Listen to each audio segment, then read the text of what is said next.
la République, capitaine Sagnol, de la base aérienne 916 de l'Ukraine. Merci.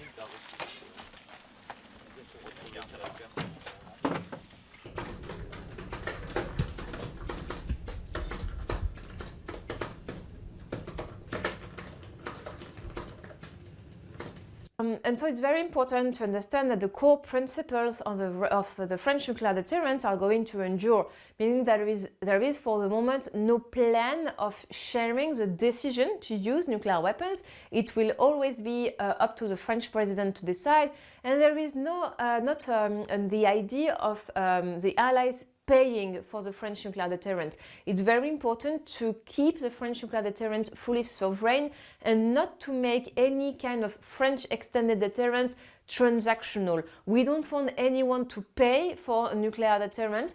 Of course, we want a conventional weapons program to be shared amongst Europeans, but not nuclear deterrent. It has to stay something sovereign, independent, and at the same time also benefit to European countries.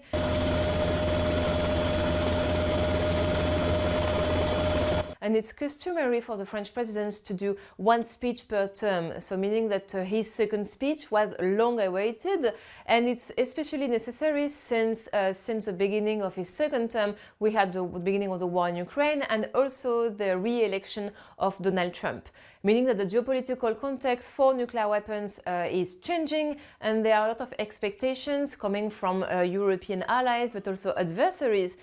Because President Macron repeatedly called for, let's say, opening a strategic dialogue with allies about the role of French nuclear weapons in Europe. And so nowadays, this speech is really the occasion to clarify everything and to propose real concrete ideas and suggestions for a greater role of French deterrence in Europe.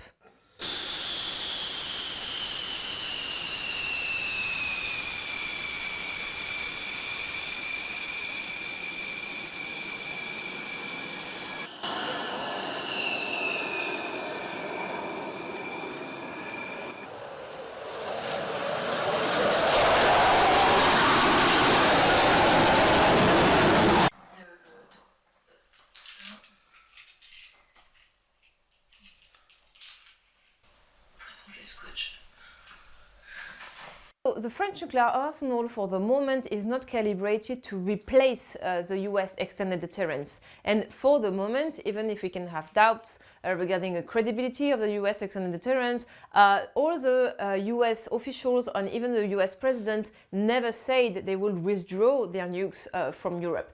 But for sure, we feel that there is a risk of a gap, let's say a deterrence gap, and so there is a space for France but also for the UK to really step up and to think all together amongst Europeans about a common strategic culture that would, let's say, enhance the role of France and the UK.